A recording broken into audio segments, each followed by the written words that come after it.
Hi there, I'm nicodehaan, and welcome to Living a Primal Lifestyle, where we explore a return to a more balanced and natural wild world. To recover our natural health and regain our rights and freedoms. And I'm Ellen DeHaan. It's a beautiful day in Durango, Colorado, 66 degrees, going up to 72. Spring is here. Spring is here, that's for sure. We've been getting the doors open at night, which is really nice. Yeah. So please subscribe to our YouTube channel, hit the notification bell, the like button to help our channel grow. We also post the show on Facebook and LinkedIn for your convenience, and all the topics of today's show are in the show notes, and the videos are listed below in the description so you can follow along. I don't think we have any videos today, but it's there. We highly recommend Mother Earth Labs for all your vitamin needs. If you wish to enhance your diet with natural and effective supplements, Mother Earth is the place to go. Hit the link in the show notes to maximize your nutrition with two products, humic and fulvic, and the essential multivitamins. These two products give you all the essential vitamins, minerals, and amino acids required for a healthy immune system, with the ability to access them into your body and to detox at the same time. We're making a great selection of other products too that you might be interested in, folks. So check it out on the website. Today, the name of the show is What We Got Wrong and What We Got Right, or vice versa. I'm not sure which. I don't know what you mean, we. Yeah, well, that's true too. So this first article that we're going to talk about is Have People Been Given the Wrong Vaccine? It's by the Brownstone Institute. And this is really about all the randomized controlled trials that show the all-cause mortality from the COVID, the two different types of vaccines that we have. One is called the adenovirus vector vaccines, and the other one is the mRNA vaccines. Now, these vaccines were developed for COVID, but to properly evaluate a vaccine, we must look at a non-COVID deaths as well. Are there unintended adverse reactions leading to death? We do not want a vaccine that saves the lives of some people but kills an equal number of other people. There may also be unintended benefits, such as incidental protection against other infections. For a fair comparison, that should also be part of the equation. Yeah, the question was, the original conversation that was given out to the public was that the vaccine would prevent deaths from... Well, first, it was preventing transmission. Right from the beginning. Yeah. Then ultimately it prevents death, but also prevents major hospitalization, which you don't want people going to the hospital for mild things. Well, you don't want them to... The idea was to mitigate the symptoms and the disease, the course of the disease, so that it would not become so serious that you had to end up in the hospital. Which would inundate the whole medical system that we have. Which, who knows what happened. So while each individual random control trial was unable to determine whether COVID vaccine reduced mortality, the random control trial... Randomized, the RCTs. The RCTs, there it is, recorded all deaths. And to increase the sample size, this Danish study that we're talking about pooled multiple RCTs. There are two different types of COVID vaccines, which is the adenovirus vaccine, which is the AstraZeneca, and the Johnson & Johnson, and the Sputnik. I think the Sputnik was used in the United States at all, but I think it was used in Europe and Asia. And the other one was the mRNA vaccines, which are the Pfizer and the Moderna. And they did one pooled analysis for each of these types. They took all the studies from each of the types, pooled them together by type, and then came up with some results. So the first one was the clear evidence that the adenovirus vector vaccines reduced mortality. For every 100 deaths in the unvaccinated, there were only 37 deaths among the vaccinated, with a 95% confidence in this. These results come from 5 different RCTs for the 3 different vaccines, but it was primarily derived by the AstraZeneca and the Johnson & Johnson vaccines. Excuse me, I have a dry throat. I think you do, yeah. I'll just go on with this. Now, for the mRNA vaccines, on the other hand, there's no evidence of mortality reduction. For every 100 deaths among the unvaccinated, there are 103 deaths among the vaccinated. And this is also with a 95% confidence. So that is that the mRNA vaccines may reduce mortality a little bit, or they may increase it. We do not know. The Pfizer and Moderna vaccines contributed equally to this result, so there's no evidence which one is better or the other. So the real question is most people in the United States got the mRNA vaccines, and a few people got, I don't know what the exact results of that were. But the important thing here is it goes on to say for the mRNA vaccines, there was a reduction in COVID deaths, but an increase in cardiovascular deaths. And but on the other hand, they say it was not really statistically significant. Could have been due to just random chance. The vaccines, but we don't know. And the RCTs were not designed to come up with any of this data. That is part of the problem. Yeah, so we won't know from maybe 20 years from now all the results that come in, that we may know some of these things, but for me, it's not knowing that is the biggest problem, because you want to have confidence in what you're taking. If you don't have the confidence, and this shows you clearly that you really don't know the answer to these, especially with the RNA. Now, the other vaccines may have done that, but it's kind of equal. So it wasn't really... well, I guess what it comes down to is... It showed that the mortality was definitely better in those vaccines than the... less in the adenovirus vector vaccines than it was in the mRNA vaccines. And it's also very, very difficult to separate out the causality of the mortality. Because if you have massive heart failure, if you have complications, if you have comorbidity that we've talked about quite a bit, there's it may be that the mRNA vaccines interacted in a much more destructive manner than the other. It's possible. And also, it was another weakness of this data does not allow us to determine results that may differ by age. So in other words, young people were included and middle-aged people were included, but the elderly were pretty much left out of these trials. Yeah, that was the thing. They were looking for basically healthy people. Yeah. It's a way to do an unbiased... Well, are the vaccines primarily reducing deaths in older people? That's a reasonable guess. What about younger people? We don't know. This is not the fault of the Danish investigators. They have done a brilliant job in extracting as much information as possible from these RCTs. From the industry-sponsored RCTs, which is part of the problem. Yeah, that is. So part of the challenge. Yeah, so it says here that the mRNA vaccines were approved based on a reduction in symptomatic infections instead of mortality. That Pfizer and Moderna did not design their RCTs to determine whether the vaccines reduce mortality. Is it inexcusable according to this author? It says... They could have easily done it, is what they're saying. Yeah, the point is that once again... we have a little bit of sloppy science that was... Well, was it intentional? We don't know those things, but these tests were not... It was designed. sloppy, whether intentional or not. Yeah. And as a result, we could have gathered a lot more data that didn't get entered into the information. So the conclusion of this author was equally important. The government, corporations, and universities should stop mandating vaccines when randomized controlled trials show a null result for mortality. And that was the whole purpose of this, to stop the deaths, right? Yeah. So, interesting.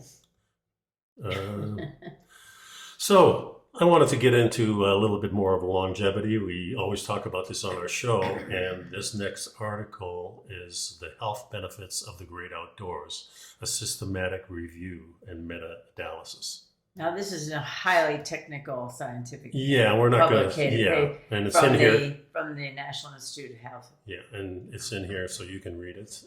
There's a few conclusions in here that I want to read. Yeah, start with the conclude. The way this paper is written is a standard kind of scientific paper. It starts with, it's an abstract. It gives the background, what was the objective, what methods did we use, what results did we get, and what conclusions. That's just the summary at the beginning. So what were the conclusions? Well, the first conclusion is that the green space exposure is associated with numerous health benefits in intervention and observational studies. These results are indicative of beneficial influence of green space on a wide range of health outcomes. Yeah, and then but there were some difficulties with gathering the data. And they say that green prescriptions involving green space use may have substantial benefits. The findings of their study should encourage practitioners and policymakers to give due regard to how they can create, maintain, and improve existing accessible green spaces, especially in deprived areas. Furthermore, for sure, like cities. Yeah, the inner cities in particular, yeah. Furthermore, the development of strategies and interventions for the utilization of such green spaces is important to figure out who's going to benefit the most. Yeah, well, several hypotheses have been suggested to explain the relationship between nature and health and well-being. The first is that natural and green areas promote health due to the opportunities for physical activity that they present. Okay, secondly, public green spaces have been associated with social interaction, which can contribute towards improved well-being. Yeah, and thirdly, exposure to sunlight, which is thought to counteract seasonal affective disorder. Yeah. Whatever that is. No, that's when you feel blue during the winter. Oh yeah, the winter, and there's you feel not better enough in spring. light. Okay. And people put up artificial light and so on. Yeah, and this has been suggested as a causative pathway for this relationship. It's also a source of vitamin D. Right. And then the fourth is the old friends hypothesis, which proposes that the use of green space increases our exposure to a range of microorganisms, including bacteria, protozoa, and helminths, which are abundant in nature and may be important for the development of the immune system and for regulation of inflammatory responses. So that was interesting. Well, I think, too, it's really interesting because the past couple of years that we've been suggested that don't go outside so much, go stay inside for your protection, for the the epidemic that has been going on. And you keep hearing reports of people that had gone walking or whatever during the pandemic and during the lockdown. At once, things were opened up enough that there were areas where you couldn't leave your house. Mm-hmm. But once people were out and about a little bit more, and we're talking about a very large park. We're talking about a very large botanical garden. We're talking about a whole shoreline of beach. And people were still getting censured and bullied and mocked for going there, which is it's probably the best place to be. And then they were demanding that you wear a mask when you're outside, and science had already shown. And exercising with a mask on isn't not preferred by me. That's for sure. Well, it's not recommended. No. Well, and it also the sun actually kills the virus. And the wind is not really going to carry it either. No, I mean, we pretty much established that within a couple of feet of you, this virus is not going to attach to anything. Maybe if you're sneezing on somebody, that's a possibility.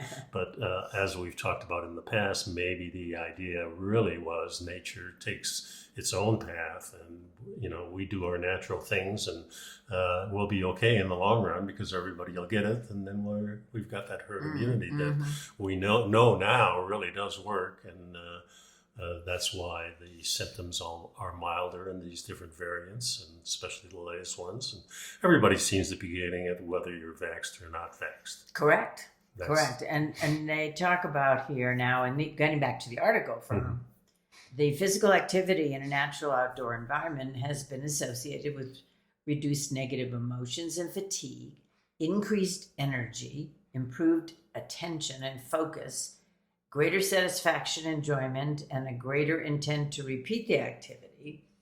And then they said that the analysis showed increased residential green space to to be significantly associated with reduced cardiovascular and all-cause mortality, as well as increased birth weight, which is interesting.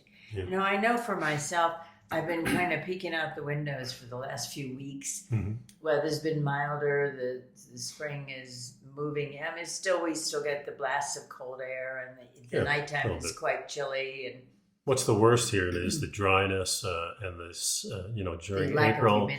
during April and May, the winds are high here. Mm-hmm. So the scratchy throats that we have and the nasal congestion that we have really comes from the particles in the air, like the dust and the sand and everything like that. And you can almost taste it in your mouth a lot of times. Yeah, the pollen is, well, right now, all those gorgeous cherry trees are blooming all over the town. That too, yeah. And everybody is hacking and wheezing from the pollen. Including us, that's for sure. But I know I've been keeping an eye out, and it seemed like yesterday I looked out the window and there was a huge marked difference in the number of leaves I could see on trees and the green that was showing from the day before, it seemed like. And I walked around the yard to see the flowers, and there's a lot of different flowers blooming around our yard. And it's amazing how fast it happens. Yeah, it was like one day you're looking out the window and the trees are bare, and then we drove home the next day, and all the aspen trees were kind of shimmering again, and the Japanese cherry trees were blooming, and downtown we had a lot of stuff. So this article is very extensive. Read it at your own speed. And read it at your peril. At your peril, yeah, perhaps. Yeah. But it's interesting. Now, so at the very end of the article, it says, the review suggests that green space exposure is associated with wide-ranging health benefits. And the results showed statistically significant association with reduced diastolic blood pressure, heart rate, salivary cortisol, incidence of type 2 diabetes and stroke, all-cause and cardiovascular mortality, as well as health-denoting associations with pregnancy outcomes, as changes to cholesterol levels, and general self-reported feeling better in general. And it says, one of the things that we have to look at, though, is things like making green space available in areas where it is not so much. And I think cities are doing that. There's just certain progressive cities that have opened up areas, demolished buildings, and put green space in. Put parks. Put parks. And that's an important part of the whole thing. Well, it's thing. also a matter of having access to the green space. You know, the homeowner associations that are built out in the suburbs or in the outlying districts all have green space. Yeah. They have walking trails. They have little streams or little retention ponds or whatever. Yeah. And so if you can afford to buy a house in one of those places, you have great access to green space. Yeah. But if you live in the inner city, and there's no park in the area. Yeah. Or if you're next to a factory or something like that. Yeah. It's, of course, most of our journey through evolution and life here on this planet has been outdoors. We've been outdoors and we built little structures and stuff to keep us safe from the weather and from predators and things like that. But most of our lives have been, majority of the time we spend outside. And that it was even until I was like 16, 17, 18. And then with school and working and things like that. Had to be adulting. Yeah. So you get less and less of it. Mm-hmm. And in our society today, just because of these pandemics that we have, now we're encouraged not to go outside as much. And we can see clearly that this is, it's kind of like a wash, I would say. It's if you're getting protection from these pathogens because you're staying inside, but maybe the health benefits of being outside overrides that. Or and maybe I think the it really minute does. You step outside, you get basically inundated with pathogens for which you have no that's defense, true too, because of you haven't built up anything by exposure. So is it better to be outside? I think it is. It's just a natural thing. And when we are outside, we feel better. And psychologically is a huge part of this thing, our psyche. Mm-hmm. In other words, so what we think we feel, we really do feel. Well, of course. You know, we go outside, we feel the sun, oh, it feels so good. And that's important. So this next article that we're talking about is kind of doing the same thing because it's talking about aging. It's about attitude. It's about attitude. It's about Aging how you gracefully approach- can be scary, but psychologists reveal how to shift your narrative. And this is really about how you talk to yourself. And we've often talked about that. Yeah, words matter. And Yeah. saying to yourself, oh my God, I look so tired. You look in the mirror, you go, oh, jeez. Yeah, it's that Then realization. your brain goes, oh, you must be tired, and your whole body is affected by it. Yeah, it's the first time you look in the mirror and instead of seeing yourself, you see your mother or your father.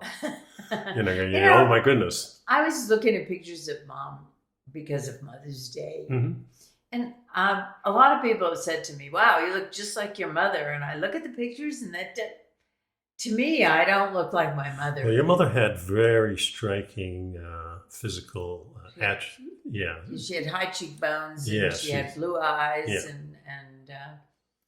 and black hair, which was a striking combination. Yeah, And her face was shaped differently. And to me, I don't think I look very much like my mother. And but it's the point is that this whole article is about what you think about aging and how you could change that narrative for yourself so that you can age more gracefully and you can feel more comfortable and more normal and natural about the aging process. Yeah, so the author here, Anne Kearney Cook, says first you have to make the decision to accept yourself and accept aging. Think about what prevents you from doing that. You may think, I'm not attractive, I'm invisible, but what really does this keep you from doing? It's that thing about... And I've never had that problem. No. And when I look at myself getting older, I've always wanted to get older because I knew that inevitably... Well, the alternative is not good. That's true. Yeah, that's right. Yeah. There's no doubt about that, but I've always embraced it. And every birthday to me, I feel like I've got more experience. For a month. Yeah, and now for the whole year. Yeah, well, and here's the thing. There's a meme that goes around that says basically, how come men can have gray hair and it's fine and they look distinguished, but women can't have gray hair. They have to color their hair. And there's today... Well, it's presented, in commercials and everything like that, especially when we were younger. The model was somebody that's 18 to 25 years old, and they have to be thin, and that's the narrative. This is the good-looking person, and this is what you want to be like. And, not many people fill into that narrative. We're not all thin. We're not... In fact, most people everybody's unique. Everybody's different. People come in every shape and size. Yeah. And fashion also dictates this, doesn't it? I mean, you have to be hip, so you have to wear this shirt. You want to be cool, so these glasses are the things that you have to wear. Sneakers are another thing. You have to wear sneakers, and you have to spend a lot of money at the sneakers. So we're all driven to these narratives that pinpoint you in a certain way, and if you don't fit into that makes it a negative. So talking to yourself and just like being bullied at high school. Well, you bully yourself is what happens. Well, that's true too. And you, there's a story in your head, and you go down the rabbit hole. It's like, oh my God, I'm not young anymore. Oh, geez, I just had my 50th birthday. Oh no, now I'm old. And it's like, really?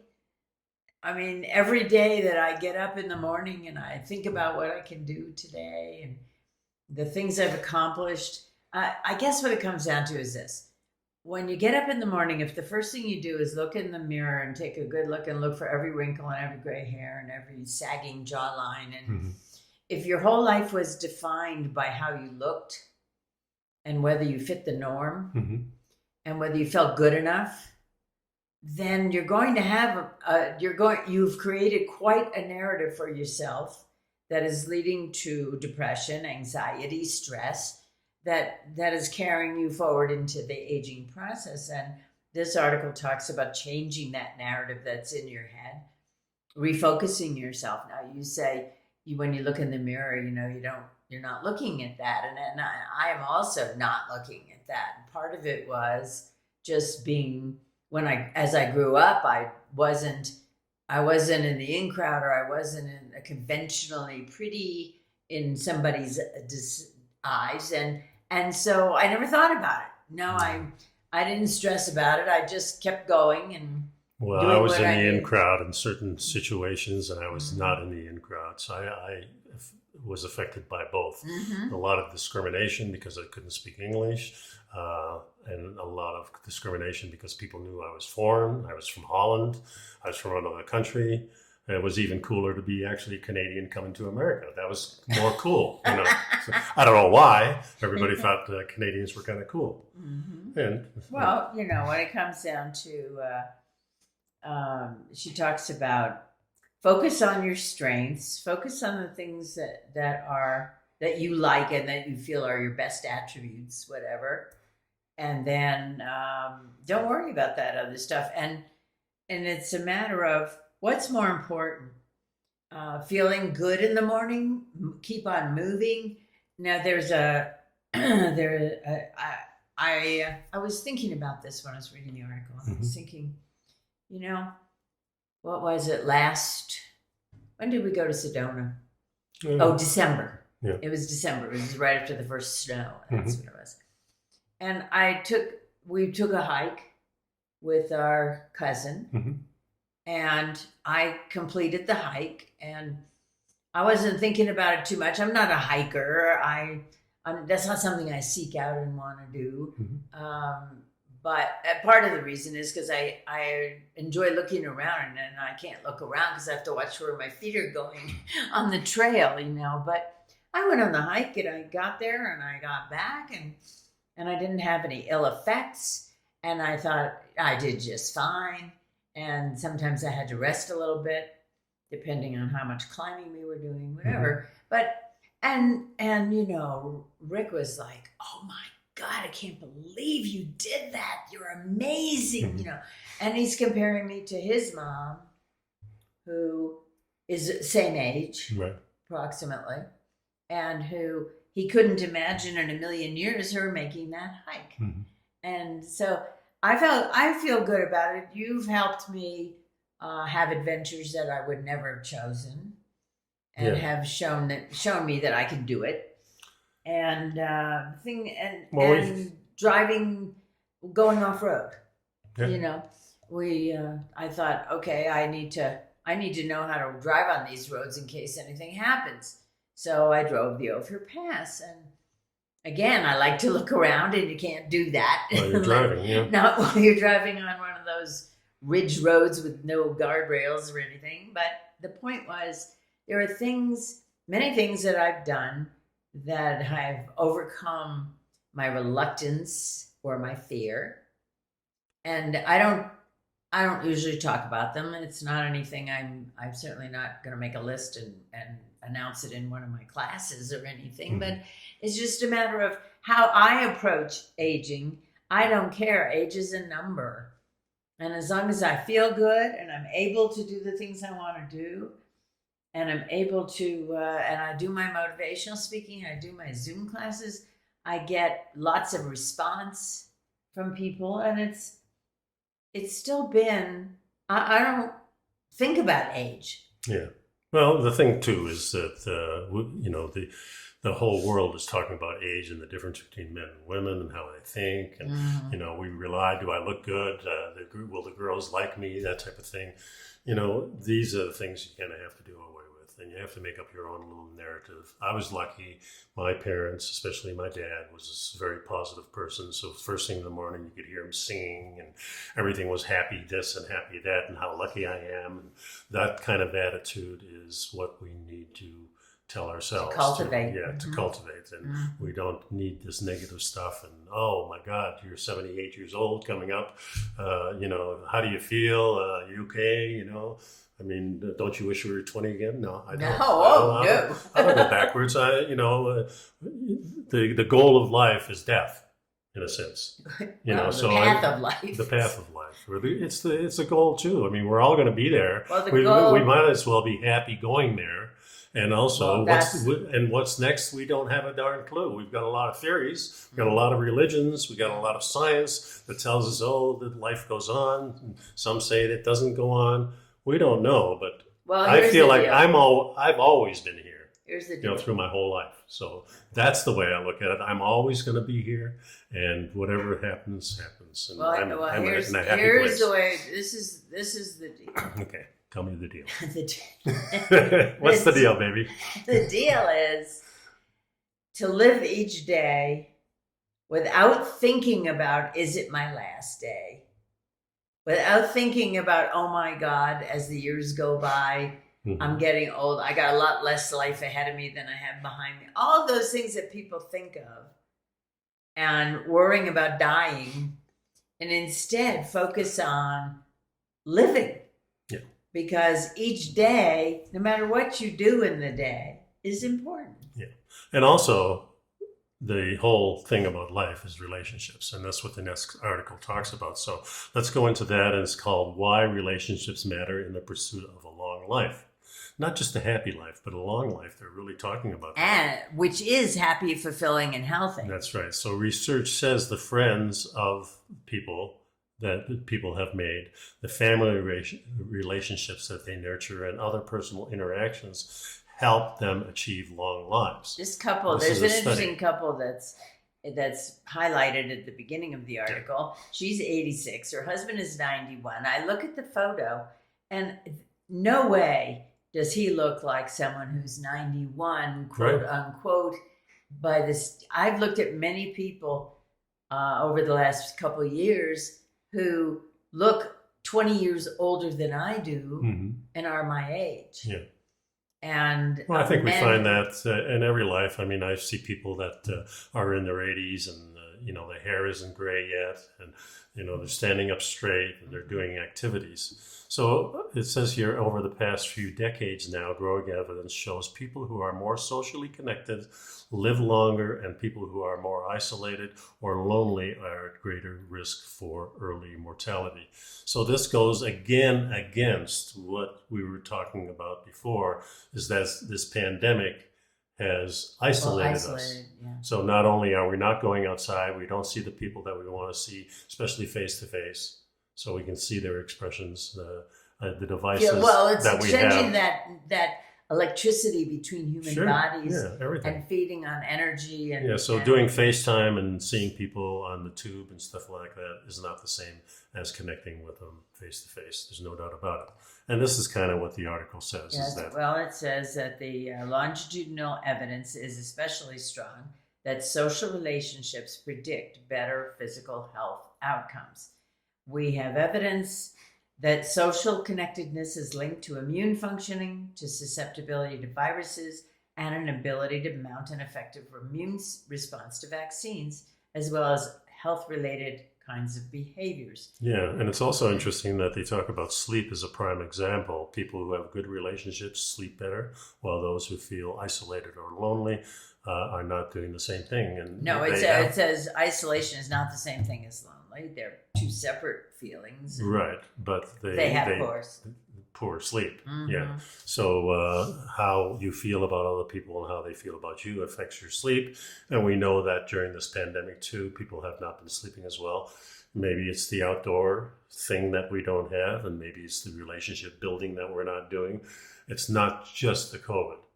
Well, no, but it is the stress. It is the anxiety. It is the not knowing. Life has always been uncertain. You could never depend on exactly what would, we all had they say, man plans, God laughs, and that's just a shorthand way of saying that you can make all the plans in the world, but you don't have control of anything except yourself. So things happen around you that may alter or may add to or may detract from what's going on.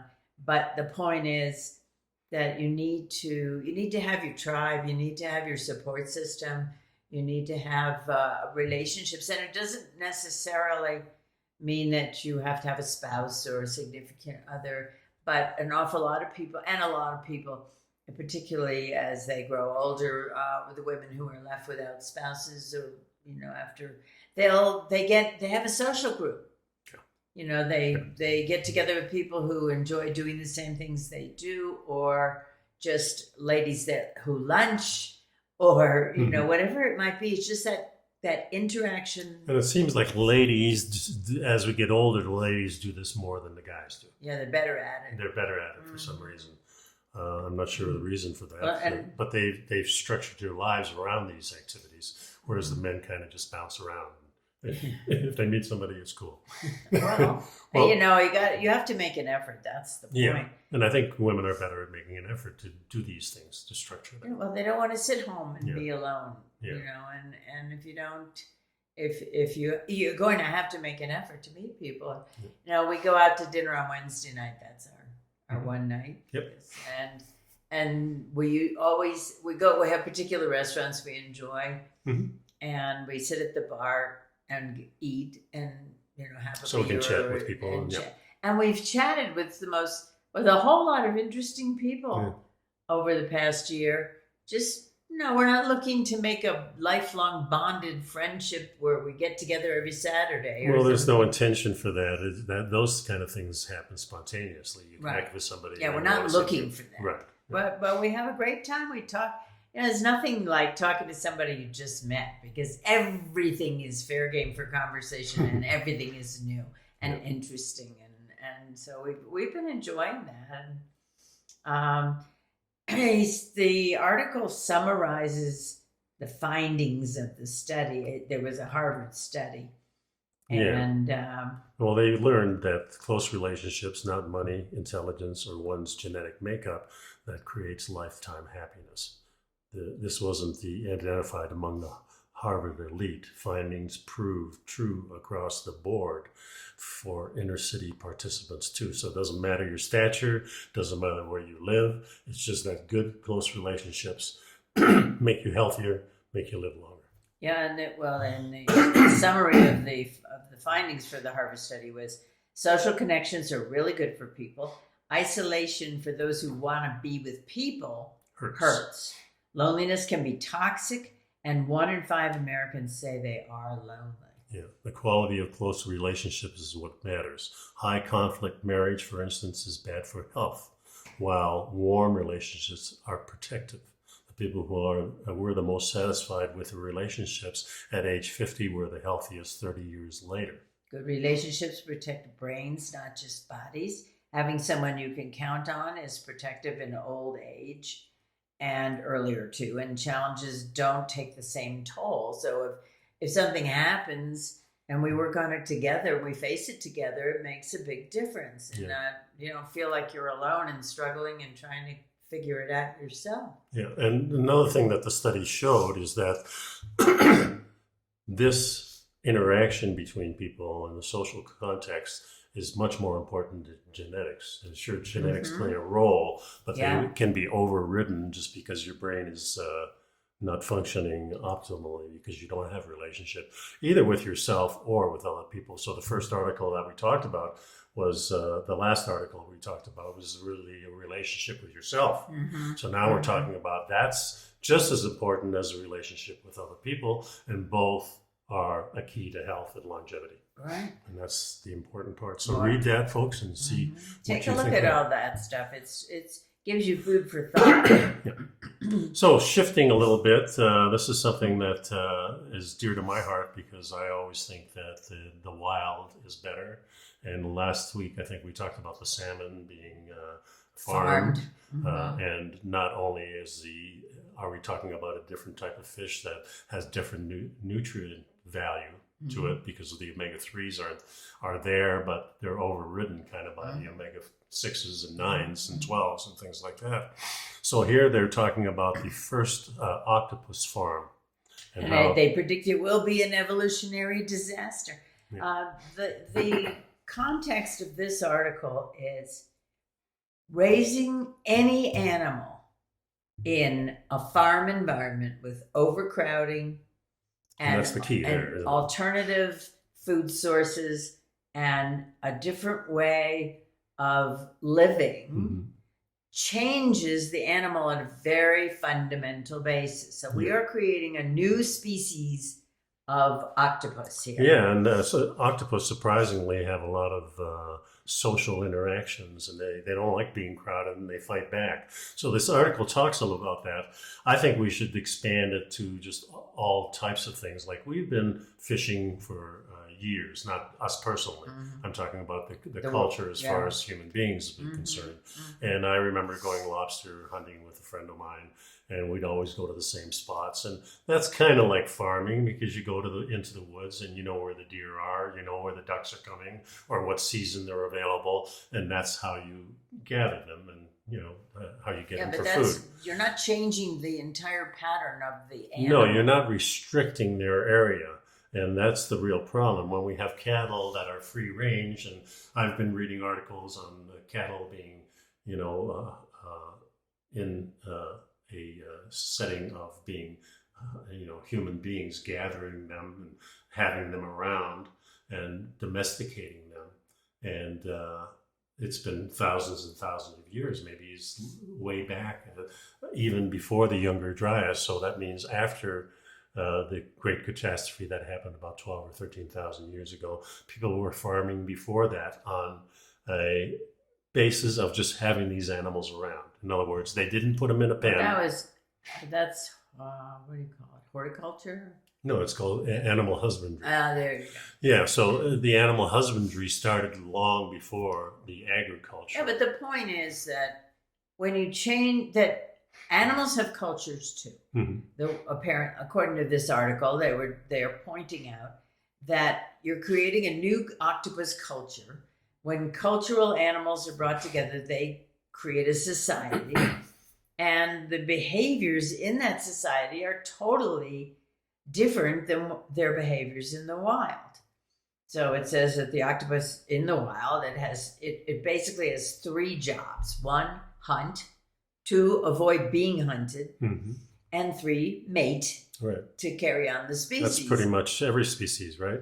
I mean, that's, right. Yeah, you eat, you protect yourself from predators, and you mate. And you make new generations. Right. So now they're saying they're seeing evidence of hierarchical and dominance behavior. They're seeing the displays, the throwing things at their... They're even talking about boxing. Yeah. They kind of smash things. And I've seen that in the wild, where an octopus will smash a clam to get inside. Yeah, but that's a different story. But they're talking about protecting. They're also talking about that octopus are sentient.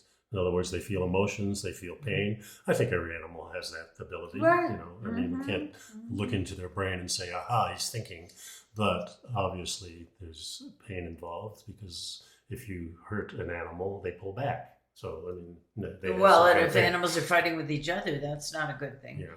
So this whole article to me is about, again, we're taking this species and crowding them into fundamentally changing their behavior. No doubt it will change their genetics. It changes who rises to the top and gets to mate. Yeah. It changes everything about the society. And it's obviously not healthy for the animal, because they're fighting against it. Right. In other words, an animal that if you keep it in a pen and they can't get out, of course they're going to stay there. Yeah, no harm. It's there. Well, if you were put in the cage, you'd be there too. Not too happy. Well, and I'm sure the animal's not happy. It changes you to be restrained, whatever. And they're they're also talking about the fact that domesticated animals now cannot survive without human care. And, every once in a while you see some bizarre photo on YouTube or whatever of some poor sheep that wasn't shorn, and it can't walk and it can't do anything because its wool has grown too thick and didn't get trimmed and whatever. Chickens that can't walk because the breast meat they've been bred to have the big breasts, and it's crazy. So the whole thing for me in this is that the wild is much better at making healthy animals, and that's where we should get our food from if we're going to be eating meat. And the same thing with vegetables and things like that. If they're grown into a one field type of thing, they're going to have more pathogens. They're going to have more. I mean, it's easier for insects like locusts to say, hey, there's a whole field over there, instead of looking for one plant here and there. I mean, that's pretty obvious. So, yeah, this is a really interesting article. Let's go to the next one. This talks about the keto diet and fasting, and they really ask the question, which is best for you? Well, you know And what I for- like about this article? What? It gives you an option of two really good things.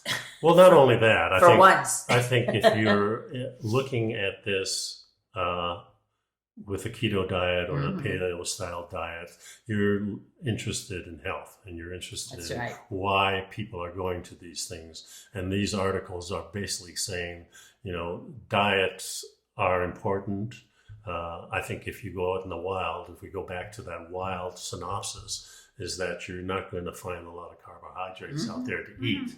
So the natural selection for us is to be more ketogenic, which means that we're burning fat instead of carbohydrates. We know that last week we talked about carbohydrates are not essential. Well, the for one thing, I was reading about what's the keto diet, and I'm thinking, for us, and really, I think it would benefit a lot of people if they don't think of it as a diet, because a diet has the connotation of short term. Short term, and I'll just do it for a few weeks or a couple months, and get to my desired weight or whatever. Right, and then you go back to your normal thing that got you in trouble in the first place. Yeah. So let's talk about the keto. Keto is basically you're limiting. And it says here, severely limiting the number of carbs. That's, of course, depends on how many carbs you've been eating. If you've been just eating a normal type of diet, maybe your carbs aren't that high. Well, it says the keto diet is 70% of your calories comes from fat, meaning animal fat. Right. And about 10 to 20% comes from protein. And then the other 5 to 10% is coming from carbohydrates. And I think really that's how the wild determines what you eat. If you're out in the woods of Colorado and you're living off the land, you're not going to eat a lot of carbohydrates. Right. First of all, they're seasonal. Second of all, they're not out there much. And when you do find them, do you know what you're eating? Because a lot of them are poison, a lot of them are hard to digest, and a lot of them, even though the nutrients might be in there, it's hard to access them. Unless you do certain things to them. We've talked about that, souring them and fermenting them and distilling them and things like that. Right. And they say that, how does the keto diet work? You limit the number of carbohydrates, so your body has no choice but to use fat as its fuel source instead of the glucose that it typically uses. And we talked about this in last show. Yeah. And then it says that when you are burning fat, it's known as ketosis. You're in a state of ketosis. And so when you reach the optimal ketosis, that could be anywhere from 2 days to 2 weeks after you start. It depends. I think depending on the person. Yeah, I think some people even a year it might take for your body to adapt to this whole thing, because there's the problem with it. If you've been consuming carbs, especially refined carbs, for a long time, your body craves them. Your sugar is going up and down, and you need that sugar to feel good. And that kind of restricts you because you're cutting down on the sugar, and all of a sudden you don't feel good. So what do? You go back to the carbs. Yeah, that's a comfort food. Have a donut or something. So there's a lot of benefits to the keto diet, and they list them here. One is fat loss, of course, lower inflammation, improvement in insulin sensitivity, reduced appetite, lower blood pressure and cholesterol, and also brain health. So these are things that you desire. Yeah, exactly. And they talk about fasting, and fasting we know it does work too, but most of the people I think that are in a keto style diet also fast. They kind of go hand in hand. And fasting might be intermittent fasting. It might be eat breakfast, then don't eat till dinner. Or it could be skipping don't breakfast. Eat after dinner until you get up in the morning. Yeah, and some people don't eat breakfast and they start eating maybe 12 or 1 o'clock, and they stop eating about 6 o'clock. That gives a nice short window, and that allows your body... And a long term of fasting. Yes, and it allows your body to get into ketosis, which you want. So how does fasting work? Some fasting, such as intermittent fasting, lasts just a few hours, or other types of fasting, such as alternate day fasting, makes you fast one day. Means you fast. Yeah. And of course, when you look at historical documents, even the Bible and things like that, they talk about fasting. And religions have a certain day that they fast. And these are health benefits. And the benefits of fasting really are very similar to the keto diet. They improve insulin resistance. They improve glucose metabolism. They reduce inflammation. They lower the risk of cardiovascular disease and reduce the risk of type 2 diabetes. Mm-hmm. So I think these are both important things. And I think if you're not doing these things, look at them and see if it's something you want to do. Yeah, the other thing that they do touch on is in terms of the kind of what are the potential downside of fasting, and it comes out to be, I'm hungry. I didn't eat. I'm starving. Yeah. People say they're starving, and we don't have that problem anymore. No, we don't. But the point here is, if you're intermittent fasting, if you're fasting one day and eating the next, or you're taking a few hours each day and not eating, then suddenly people go right back to the food that they really shouldn't be eating. Because it's comfortable, it's easy, Well, usually they're cheaper. hungry. I'm Yeah, hungry. I that's want, so but they talk about here is saying drink plenty of water, stay hydrated. And apparently there is a product called a fast bar that allows you to fast with food because they keep your body in a fasting state even after you ingest them. And being in a fasting state really means that you're in ketosis. Right. Yeah. Burning fat. Burning fat. Yeah. You're not So burning sugar. if you don't eat a carbohydrate that's been highly refined, you can have that as a snack, Mm-hmm. and it's not going to bump up your blood sugar and then later on drop it again, which creates the hunger. Yeah. Well, and the other night we were feeling like we wanted something, and I made some sourdough toast with some butter on it. with a little butter on it, Mm-hmm. and it satisfied all the hunger feelings, and we didn't eat anything else. And not only that, I mean, sat having well. carbohydrates at night promotes good sleeping also. Mm-hmm. So, and if you're eating a piece of toast with butter, and especially if it's sourdough, So it's a little bit of fat. It's a little bit of fat, and the vehicle for the fat really is that toasted sourdough bread. Mm-hmm. It's like the Earl of Sandwich really didn't eat the bread. He had his meat, and he would eat because he was a gambler. Yeah, right. Yeah. And so he was eating from that bread, and somewhere along the line, Skipping of course. the plate. Yeah. So this last article that we're going to do is why do humans eat so much meat? It seems to me that from the time that humans evolved, they evolved to be meat eaters. Well, that's kind of what it says here. We, ever since the Stone Age, we've been eating meat. Well, and this article is actually It's not anti-meat. Yeah, there's no doubt about it. Yeah. And so, but I'm just thinking in terms of the value of meat in the human diet. This article, and we're talking about meat. We're not talking about fake food, frankenfood. No, we're talking about animals. Birds, and fish. Right. Yeah, this is what we've been consuming. It says here since prehistoric age. Consuming even more of it as time has worn on. Over the past 50 years alone, we have quadrupled global production to roughly 350 million tons annually. Now, over the last 50 years, too, we've doubled our population. Oh, at least. So, I mean, this makes no sense at all. Mm-hmm. I think we're eating about the same meat. Yeah, we need more because there's more people here. And if we stick to a type of diet that you and I have been on, I think you have less children. You don't need to have as many children because you don't need to farm as much. Mm-hmm. And that's the reason the population explosion was because of agriculture. You have more people in the fields. The industry as well. Well, the industry for sure. Mm-hmm. It says here that scientists have long concerns about the environmental impact of this love affair with meat, particularly with regard to industry, farmed animals. And there you have it right there. Industrially farmed animals. Yeah. As a whole different story. Yeah, so it's not the eating meat so much, it is how we farm it, just like the how octopus. We grow them and exactly. what we feed them and what we inject them with. And it does say that, goes on to say that there's some evidence that early humans started cooking their food around the time their brains were getting bigger.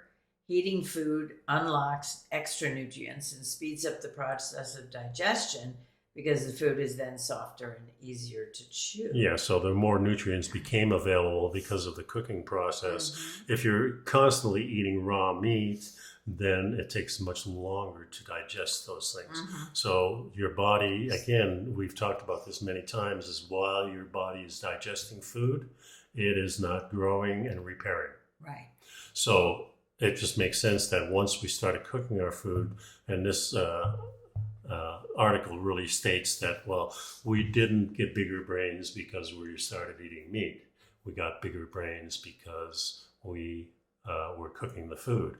I think it's a little bit of both. I think we needed the bigger brains to get the meat, to figure out how to hunt animals. The brain needed the nutrients. No matter how we got them, it contributed to the growth of our brains. Sure.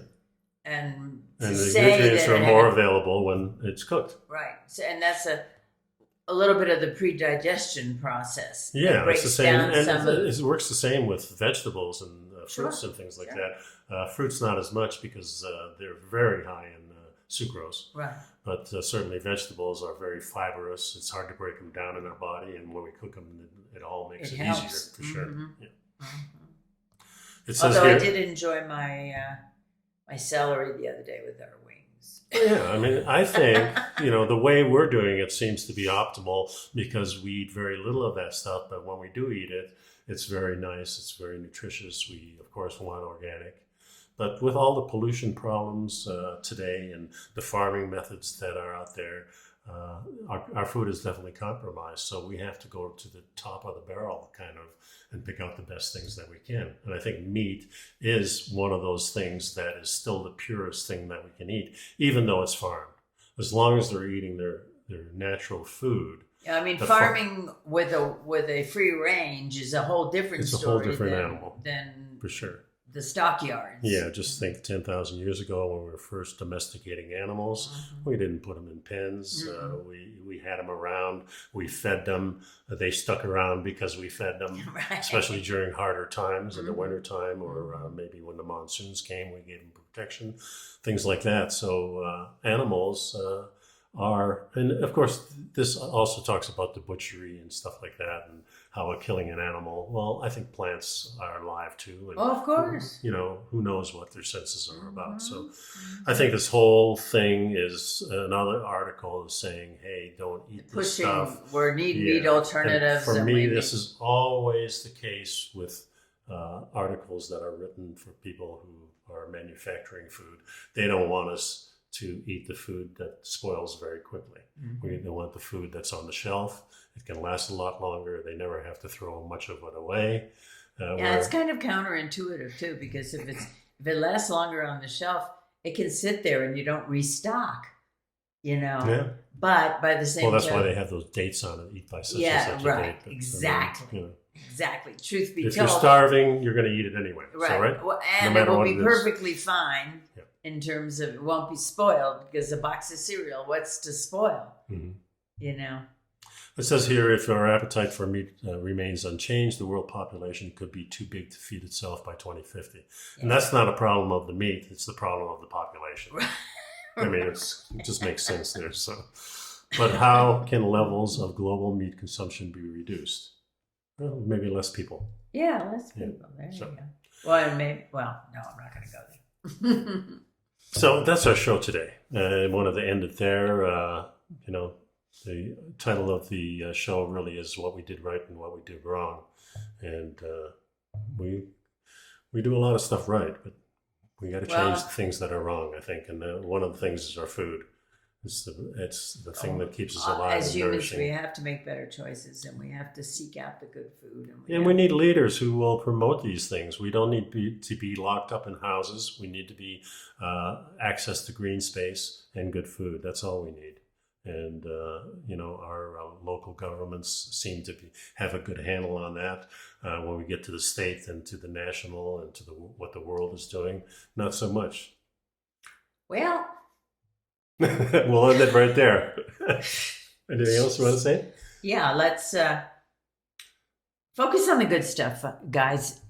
Focus on the positives, focus on the energy, focus on being grateful and having a good attitude. when you look in the mirror, see a vibrant human being and be glad that you're there. Looking at yourself in the mirror, think about things that you like to do. Think about people you love. Make sure you get outside and breathe the fresh air. And not only that, it's the food that you're eating. It's blessed. It's something that feel good about it, no matter what you're eating. That's right. And don't let the world, don't let anybody else bully you about any of your choices. It's up to you to handle your own life. Take control, and but try and focus on the positive. That you have a choice, and if you choose the negative, you're going to have to live with the results, and they're not what we want. That's for sure. Thanks for sticking around, folks. We'll see you next week, and have a great weekend. Be well. Bye-bye.